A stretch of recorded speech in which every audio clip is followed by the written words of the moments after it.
So someone's got a question, Anna's got a question about mini Vitus machine. The progesterone level of determining C-section is 9.88 on a mini Vitus. I'd have to go look at it and see, but that could be right. What is that compared to the value on a Wanda and IDEX? An IDEX would be 3 and a Wanda phone might be 3.2. And in your experience, which day in general could be said to a C-section according to the value today? There is no correlation between those at all. So the thing about progesterone levels is they drop very differently in different dogs at different times. You cannot predict when a dog will be at 3 because it's at a 7 today. It doesn't work that way. So the only thing you can use a progesterone test for is a go, no go thing. If you're less or at the recommended low number, you're safe to take puppies. If you're higher than that, you're not in the right place, you have to wait. Someone's talking dirty bird fans. Can't believe this isn't more well known. We're talking about DM. What? The name. The name. Dirty bird fan 16. Yeah. Yeah. Good name. Dirty bird fan 16. Dirty You're bird. right. More people should know about DM doesn't affect French. Bird. Doesn't affect French balls. You're exactly right. But it doesn't, and that's the truth of it. Okay. Where do you get the ear splint? Ashley asked for ear hematoma. I made that splint out of a barrel from a dry eraser. So a dry eraser is about the right diameter. You can pull the end of it out, cut off the tip of it with a sharp knife, and use that. Works great. You need about half of the length of it. Francis Lawler says, "What is an Isabella Calico Blue Merle?" Calico? Yeah, that's that's the what I'm first saying. I heard. Yes, actually. Oh, we got a new name, folks. It's a new one. Calico. So we're going to Never get rid of heard the word calico because we know like that applies to cats, right? By the way, do you know what sex a calico cat is? James, of course. Everybody knows that. Do they? It's a female. I didn't know it before you told me. If you come up with a male calico cat, you're going to be super rich. What would you do with it? I don't know why it's just females. Yes, well, it's... I'd like to hear that answer. If somebody knows. Yeah. That's right. what this website's all about. It's getting answers, Yeah. learning stuff. Even the hosts learn stuff. And I'm fixing to learn something now about calico. You always learn stuff, James. Yes. I know you think you know everything, but you learn something. Oh, I do all the time. So, an Isabella dog, a blue Merle Isabella. So there's a lot of contradictions here because an Isabella has to be blue. A blue doesn't have to be Isabella. So we're going to go with your Isabella Merle. What is that? An Isabella Merle is a dog that is little d, little d. You know what she may be calling a calico is the tan-pointed Merles. Because they have 3 different colors. Okay, well, let's just go with this. An Isabella Tan, would be a little d, gray, little d, little b, little b. Tweed. A Merle would be a big M, little m. And if Tammy's right about the tan points, it'd be either ATA or ATAT. So that's all we can do with that one. Yeah. No brindle. Yeah. Oh, Dirty Bird says, why do you not want brindle? Brindle's being great structure. Oh, good, here we go again. All dogs have good or bad structure. It's got nothing to do with the brindle or not. Nothing to do with the color. The brindle is only Sorry. an issue with tan points not showing up. That's it. So if you want tan points, you've got brindle, they won't show. That's it. Okay. What do you use a dental floss for? Stephen Brackett asks. Probably to tie off the umbilical cord on a puppy. Or if it's got really stinky breath to clean its teeth. No. James, come on. There's people out there that'll actually thank you.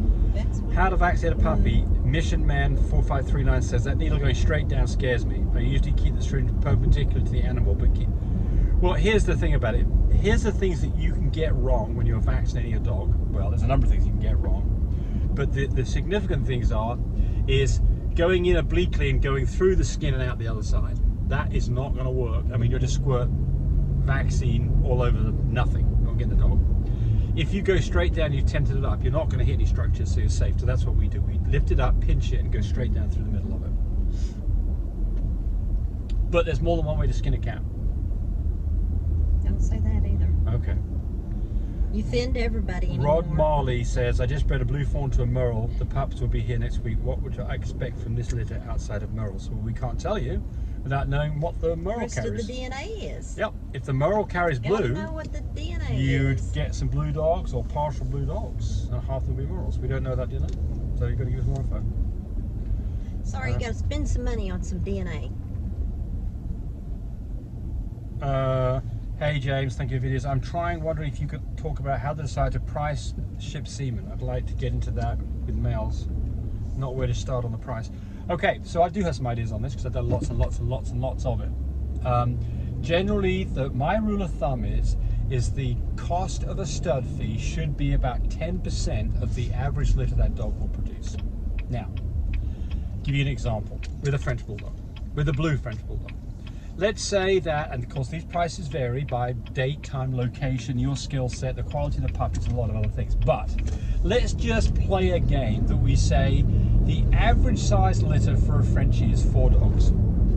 And the average value for a blue dog is $5,000. They're just arbitrary numbers, but let's just take it for the sake of it. With brindle. Well, either way, it doesn't matter. The point here is that would generate a litter on average that would be worth $20,000. 10% of that should be the stud dog fee, $2,000.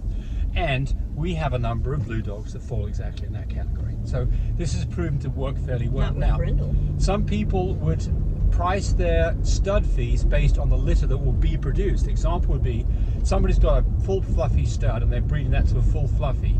They want to charge you more money than if your dog didn't carry fluffy at all. We don't play that game, but other people do, and it's quite within their right to do so. You just got to make sure you know what the rules are ahead of time. But I think generally that you should expect to get 10% of the value of the litter as being your stud fee.